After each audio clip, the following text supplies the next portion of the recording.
রামিসার বাবা চ্যালেঞ্জ করে দিয়েছে, সেই চ্যালেঞ্জই থেকে যাবে। এই সরকার সেই চ্যালেঞ্জ মোকাবেলা করতে পারবে না। বর্তমান সরকার নির্বাচিত হওয়ার পর থেকে কোনো হত্যার বিচার করতে পারে নাই।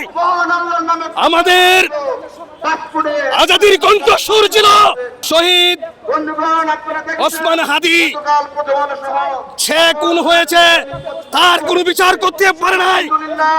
বেগম খালেদা জিয়াকে যেভাবে নির্যাতন করেছিল বিএনপি সরকার, সেই আওয়ামী লীগকে বিচারের কাঠগড় আনতে পারে নাই। এবং 2024 সালে যেভাবে কু হয়েছে, পাঞ্জাবের জগতে একটি বিশ্বস্ত নাম শাবাব এথনিক ওয়্যার। আমাদের ছাত্ররা যেভাবে প্রাণ দিয়েছে তার বিচার করতে পারে নাই।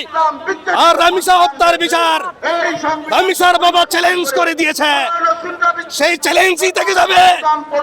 এই সরকার সেই চ্যালেঞ্জ মোকাবেলা করতে পারবে না, তামাশামা করে রাখবে। কারণ ইতিমধ্যে তারা কোনো বিচার করতে পারে নাই।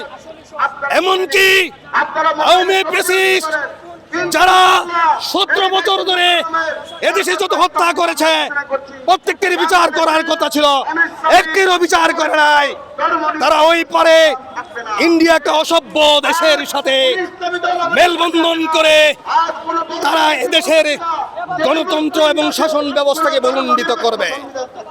আমরা মনে করি বিএনপিকে এদেশের জনগণ ভোট দিয়েছিল সুস্পষ্টভাবে প্রত্যেকের হত্যার বিচার আশা করে, কিন্তু কোনটি হত্যার বিচার দৃশ্যমান হয় নাই।